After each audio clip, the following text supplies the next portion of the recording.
Guys, welcome to Asia YouTube channel. మీకు ఈ video నచ్చితే కనుక ప్లీజ్ ఫ్రెండ్స్ లైక్ చేయండి, షేర్ చేయండి, సబ్స్క్రైబ్ చేయండి, కామెంట్ మాత్రం తప్పకుండా చేయండి. మరిన్ని వీడియోస్ కోసం వెయిట్ చేస్తారని అనుకుంటున్నాను.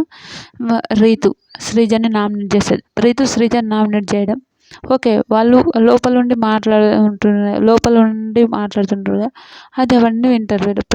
పతివర్త శిరోమణి ఏదో వర్డ్స్, అవన్నీ గలీజ్ వర్డ్స్. అయితే ఓకే, ఆయన ఒక ఫాల్తు మాట ఏదో అన్నాడు కదా, ఆ మాట అది తప్పు కదా, ఇది తప్పు కదా అని రీతు చాలా ఓవర్ చేసి ఓవర్గా మాట్లాడుతుంటుంది. కానీ రీతుకే లాస్ట్కు పవన్ మంచి జలక్ ఇచ్చిందని నాకు అనిపించింది. మీకేమనిపించిందో కూడా ప్లీజ్ కామెంట్ చేయండి. నాకైతే పవన్ బాగా జలక్ ఇచ్చినాను. పాపం శ్రీజని నాకైతే బాధ అనిపించింది. శ్రీజని అట్లా అనడం అయితే కరెక్ట్ కాదు. శ్రీజ కూడా నిజంగా భలే డిఫెండ్ చేసుకుంటాను. నిజంగా చిచ్చరిపిడిగా అని చెప్తాను నేనైతే శ్రీజని.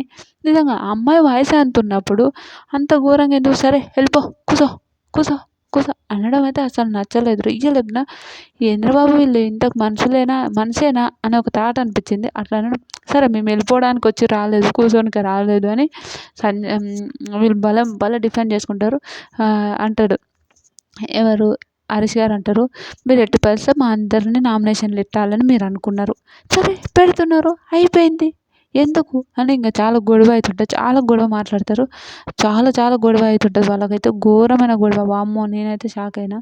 కానీ బిగ్ బాస్ ఇచ్చినది అయితే హైలైట్ అనిపించింది. నాకైతే సూపర్ అనిపించింది. నిజంగా ఇట్లాంటి గొడవలు కదా కావాల్సింది అని అనుకున్నాను నేనైతే. రియల్ చెప్తున్నా. ఓకే, చాలా నిజంగా హైలైట్ అనిపించింది ఫ్రెండ్స్. మీకేమనిపించిందో కూడా కామెంట్ చేయండి.